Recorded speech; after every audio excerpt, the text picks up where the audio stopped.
قیام پاکستان سے 4 برس قبل خاکسار تحریک کے ایک انتہا پسند کارکن نے محمد علی جناح کے دفتر میں گھس کر چاقو سے ان کی جان لینے کی کوشش کی، لیکن جناح صاحب نے کمال بہادری کا مظاہرہ کرتے ہوئے یہ وار ناکام بنا دیا۔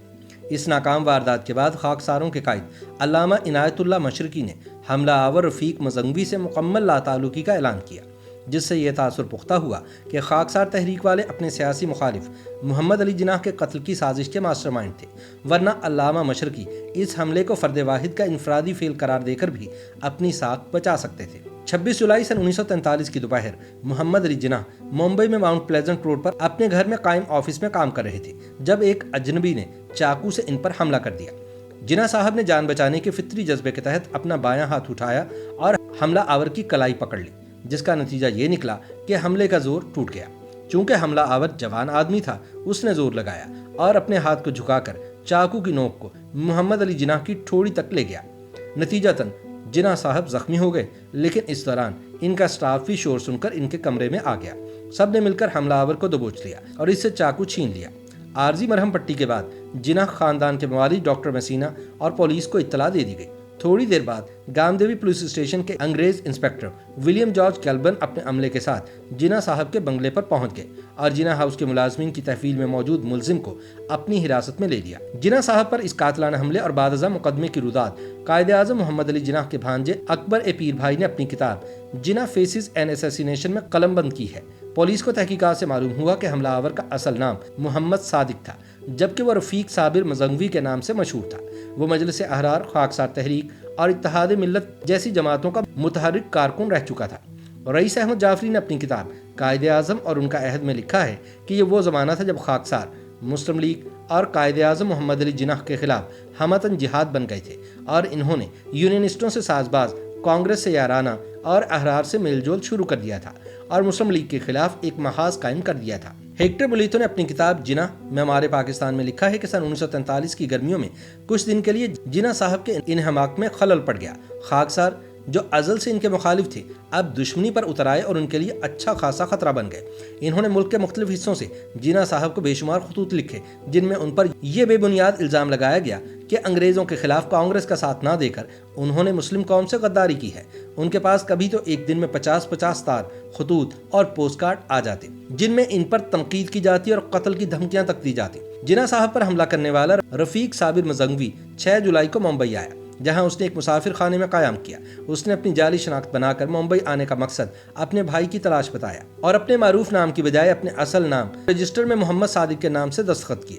وہ 13 جولائی تک مسافر خانے میں مقیم رہا اور پھر انجمن خاکساران ممبئی کے دفتر میں داخل ہو گیا، جہاں اس شقی القلب شخص کی پہلی ملاقات خالد اختر افغانی سے ہوئی، جو اس وقت خاکساروں کا نائب حاکم اعلیٰ تھا۔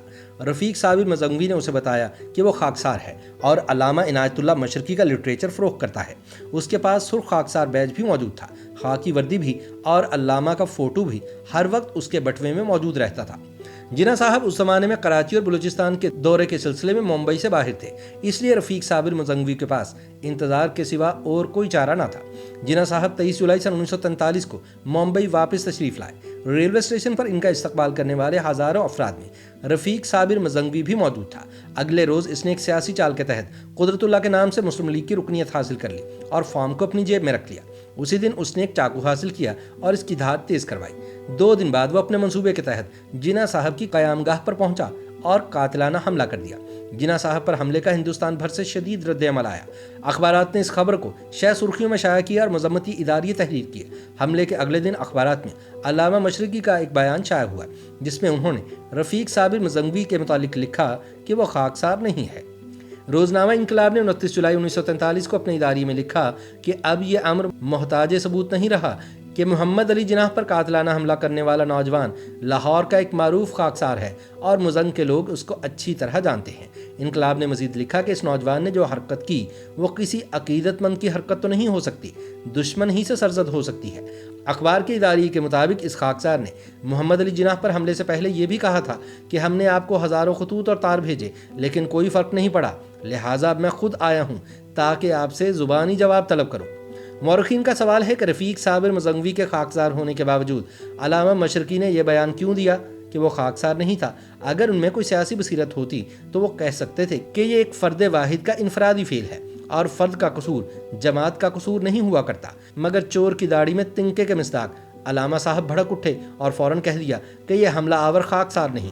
حالانکہ اس کے بعد علامہ صاحب کے بیانات سے ظاہر ہوتا ہے کہ ان کو رفیق صابر سے گہری ہمدردی تھی۔ دوسری جانب قاتلانہ حملے میں محفوظ رہنے کے بعد جناح صاحب نے فوری طور پر ایک اخباری بیان میں کہا کہ اگرچہ یہ ایک سوچا سمجھا منصوبہ تھا، لیکن اللہ رب العزت کے فضل و کرم سے مجھے کوئی شدید زخم نہیں آیا۔ میں اس وقت زیادہ کہنا نہیں چاہتا ہوں، لیکن مسلمانوں سے پرامن رہنے کی اپیل کرتا ہوں۔ اس واقعے کے بعد مسلم لیگ کی جانب سے نواب صدیق علی خان کی قیادت میں مسلم لیگ نیشنل گارڈز کے نام سے ایک رضاکار تنظیم قائم کی گئی اور محمد علی جناح کی حفاظت کی ذمہ داری اس تنظیم کے سپرد کر دی گئی۔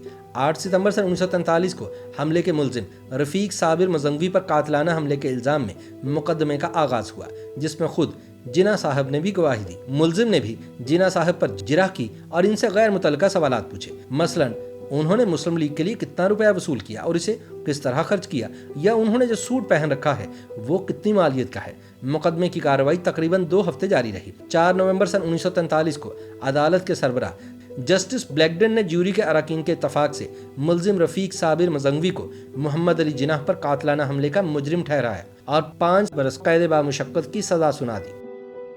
YouTube پر گوگلی نیوز دیکھنے کے لیے youtube.com کی سرچ بار میں googly news T V type کریں۔ گوگلی نیوز کے پیج پر سرخ رنگ کے سبسکرپشن والے بٹن پر کلک کرنا نہ بھولیے۔ YouTube پیج پر اپلوڈ ہونے والی ویڈیوز سے باخبر رہنے کے لیے بیل آئیکن پر کلک کیجیے۔ آپ کو ہر نئی ویڈیو کے بارے میں نوٹیفیکیشن موصول ہو جائے گا۔